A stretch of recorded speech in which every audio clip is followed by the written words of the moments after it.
ফেনীতে বন্যা পরিস্থিতির আরো অবনতি। 24-এর বন্যা না যেতেই আমরা দেখতে পাচ্ছি যে 25-এর বন্যায় এখানকার মানুষ আবারও চরম দুর্ভোগে পড়েছে এবং এর জন্য আসলে তাদের কোনো প্রস্তুতি ছিল না।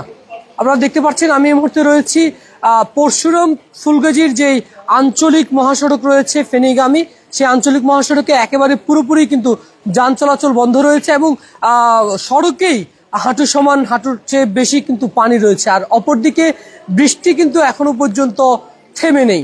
বছর বছর ফেনীর ফুলগাজী এবং পরশুরামের মানুষের এমন বেহাল চিত্র, সেটি আসলে তারা এর জন্য আসলে সম্প্রতি সময়ে এর জন্য আসলে তারা প্রস্তুত ছিল না। কারণ গত বছরের বন্যায় ফেনীর মানুষ যখন ব্যাপক ক্ষয়ক্ষতির মধ্যে পড়েছিল, ঠিক তারপর মানুষ যখন একটু সেটি কাটিয়ে উঠছিলেন, ঠিক তখনই আসলে এই ধরনের অপ্রস্তুত অবস্থায় বন্যা এখানকার মানুষকে কিন্তু অনেকটাই আরো বেশি তারা এখানকার স্থানীয়রা ভেঙে পড়েছেন।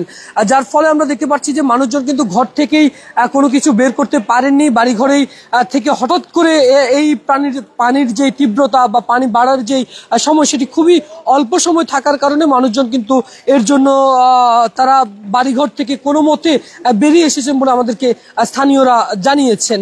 আমরা এই মুহূর্তে রয়েছি ফুলগাজীতে। ফুলগাজীর অংশে পরশুরামের যে আঞ্চলিক মহাসড়ক রয়েছে সেই স্থানটিতে আপনারা দেখতে পাচ্ছেন যে মানুষ যান চলাচল বন্ধ থাকার ফলে তারা কিন্তু জরুরি কাজে পরশুরাম থেকে কিন্তু তারা যতটুকু সম্ভব বেরিয়ে আসার চেষ্টা করছেন বা বেরিয়ে আসছেন। আর অন্যদিকে উপজেলা প্রশাসনের পক্ষ থেকে বলা হয়েছে যে দুই উপজেলায় 150টিরও বেশি আশ্রয় কেন্দ্র তারা কিন্তু উন্মুক্ত করে দিয়েছে এবং সেগুলোতে কিন্তু গতকাল রাত থেকে কিন্তু মানুষ আসা যাওয়া শুরু করেছে। এবং শুধু ফুলগাজী এবং পরশুরামের বন্যায় নয়, বরং পুরো ফেনী শহরও কিন্তু পানির মধ্যে তলিয়ে থাকতে আমরা দেখেছি। সেগুলো জলাবদ্ধতার কারণে হয়েছিল, কিন্তু এই যে পানিগুলো আসছে এগুলো মুহুরী, কহুয়া এবং সিলোনিয়া নদীর ফুলগাজীর অংশে মুহুরী নদীর 7টি বেড়িবাঁধ এবং পরশুরামের সিলোনিয়া নদীতে 10টি ভাঙনের কবলে এই পানি বৃদ্ধি পাচ্ছে। আর অন্যদিকে ভারতের ত্রিপুরায় যে উজানের পানি, সেই উজানের পানি কিন্তু প্রতিনিয়তই বাংলাদেশের দিকে চাপ দিচ্ছে। অর্থাৎ ভারতের উজানে জরুরি অবস্থা ঘোষণা করা হয়েছে বলে আমরা সেটি নিশ্চিত হয়েছি এবং যার ফলে এখানকার মানুষ আসলে আরো বেশি আতঙ্কিত রয়েছেন। তারা আসলে বেশ কিছু অভিযোগ করছেন যে এখনো পর্যন্ত প্রশাসনের পক্ষ থেকে পর্যাপ্ত পরিমাণের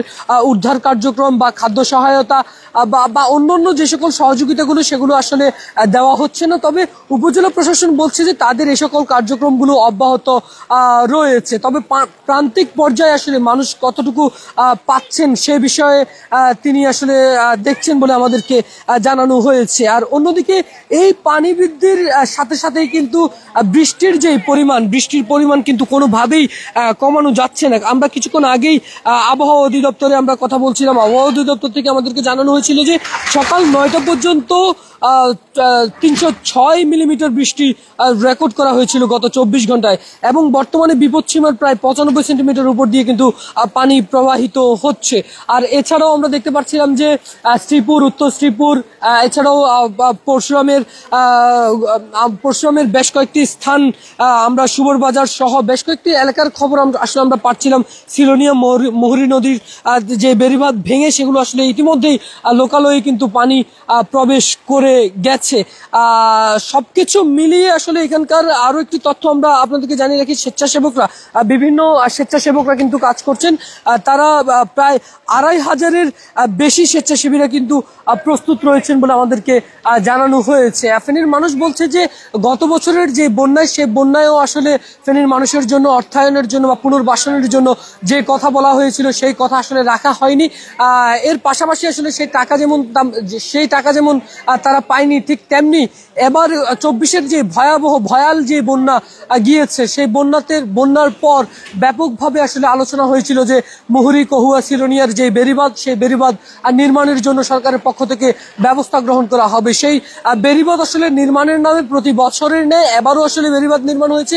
আর এই বেড়িবাঁধগুলো বছর বছর যদি নির্মাণ হয় তাহলে একটা পক্ষের কিন্তু অনেকগুলো মানুষ ক্ষতিগ্রস্ত হলেও একটা সিন্ডিকেট রয়েছে যাদের আসলে প্রতিনিয়তই লাভ হয়, কারণ প্রত্যেকটি বেড়িবাঁধের জন্যই সরকারি শত শত কোটি টাকা বরাদ্দ হয়, আর সেই বরাদ্দের ঠিকাদার থেকে শুরু করে পানি উন্নয়ন বোর্ড, অসাধুর যে কর্মকর্তারা রয়েছেন তারা সেখানে আসলে ৯/৬-এর যে অভিযোগ সেটি এখন অনেকটাই প্রকাশ্যেই চলে।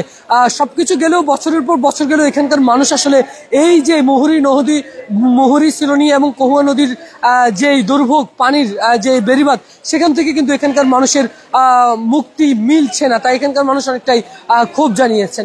সবকিছু মিলিয়ে আমার কাছে ফেনী থেকে এখনকার মতো এই ছিল সর্বশেষ।